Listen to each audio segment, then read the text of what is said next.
he blesses the prince, don't die. Huh? Don't die. Live, don't die. So then they're going along a little farther, and they meet a devotee, a pure devotee of the Lord. He's in spiritual ecstasy of love of God all the time. Huh? So the sage blesses him, either live or die. Live or die. And finally, they meet a butcher. And of course, the butcher, his whole life is just killing animals and cutting them up in pieces and stuff like that. So he blesses the butcher, don't live, don't die. So then the disciple asks his guru, what did you mean by all those blessings? And he said, well, the brahmachari, the brahmana, is performing so many austerities. His life is very tough. You know, he's very strict. He doesn't allow himself any material pleasure. But when he goes to the spiritual world, he's going to have everything. So I told him, die immediately. Don't live. Just die right now. Then get the reward that you have earned. And then the prince, well, he's involved in sense enjoyment, and now everything is very nice, but when he dies, because he's committed so many sinful activities, meat eating, illicit sex, and so on, he's going to be in a hellish condition of life, so don't die. Live, don't die. As long as you live, everything's very nice. But as soon as you die, you're in trouble. Then the butcher, his life now is miserable, and his life in the future is going to be miserable. So don't live, don't die. Either way, you're suffering. And finally, the devotee, he's in spiritual consciousness. He's with the Lord right now, and in his future life also very transcendental. So either live or die. It's all the same. Transcendental. So that's the meaning, that's the purport of Anadi Nidana. Anadi Nidana. We're neither birth nor death. We're also like that. We're also Anadi Nidana. Das. So the next one is Dhata. Dhata means original creator. Before Brahma. Brahma is the secondary creator. Brahma takes the material elements and fashions them into the different planetary systems and the different forms of life, different species and so on. But those elements are created by the Lord himself directly. Actually, they are emanated from his transcendental body. So the elements of this material world are earth, water, fire, air, ether, are the gross elements. And the subtle elements are mind, intelligence, and false ego. Okay?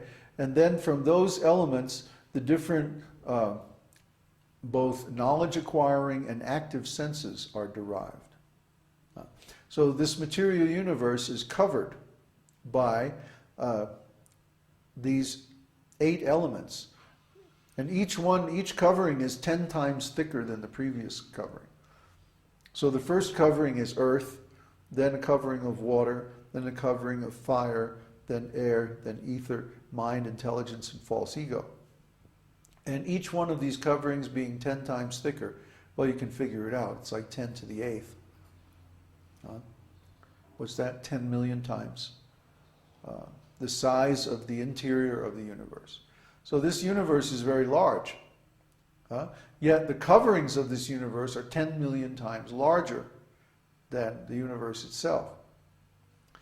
So we can understand there's very, very thick covering, and then inside, the space inside the universe is comparatively very small. So the creation is vast, huge, enormous, and yet this is considered one of the smallest universes in the creation, according to the Vedas.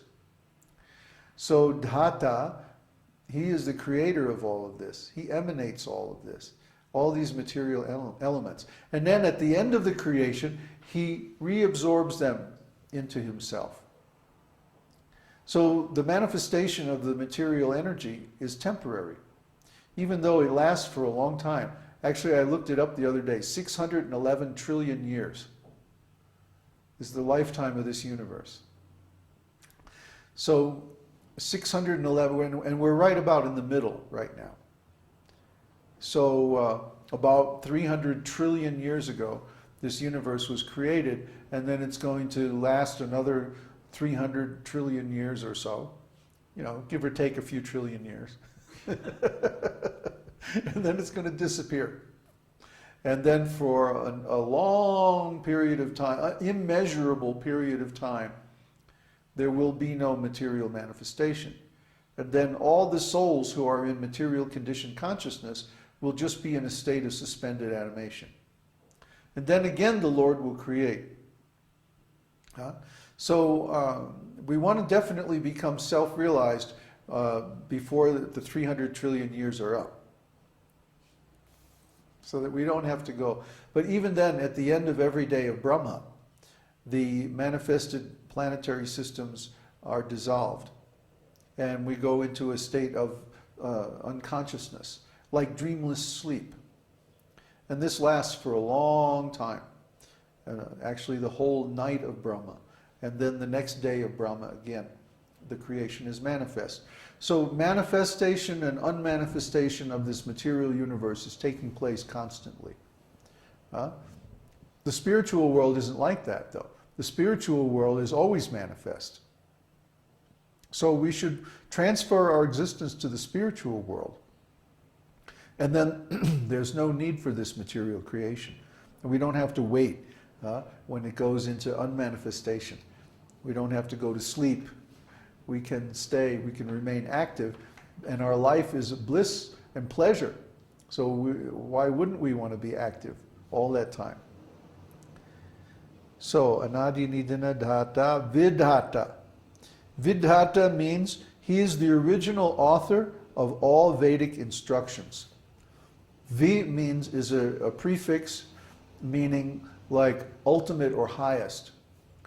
So Vidhata, he's not only the creator of the material manifestation, he's Vidhata, he is the emanator or original author of the Vedas as well.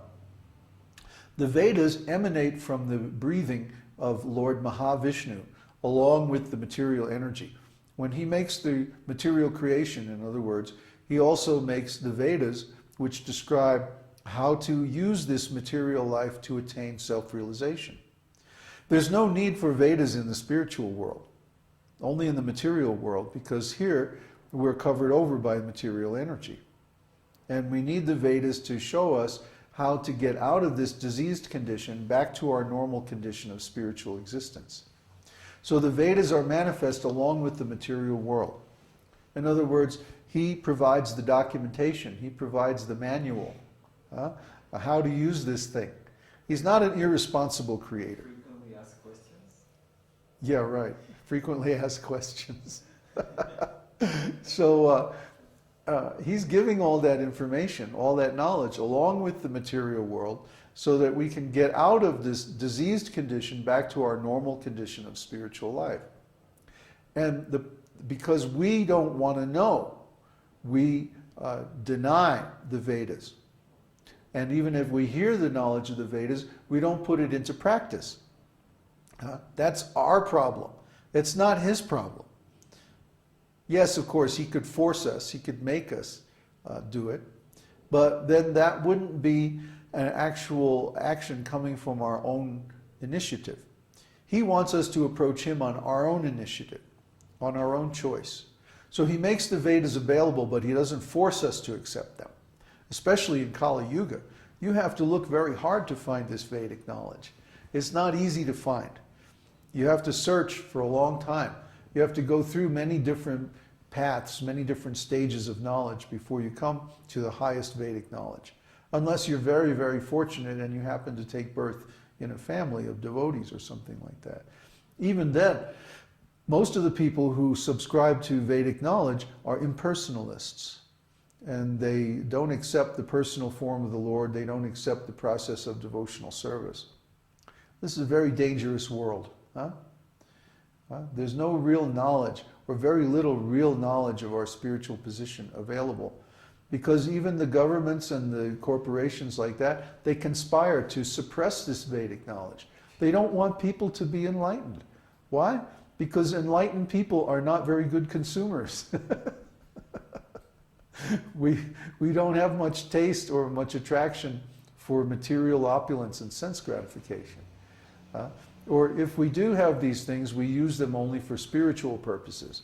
So we're not very good at, keeping up with the Joneses and stuff like that. We have very simple tastes. Yeah, it's hard to make a corporation just supplying devotees with the stuff that they need, because it's very simple. So let's see, one more. Dhatur Uttama. Dhatur Uttama means the Supreme Person. Dhatur is a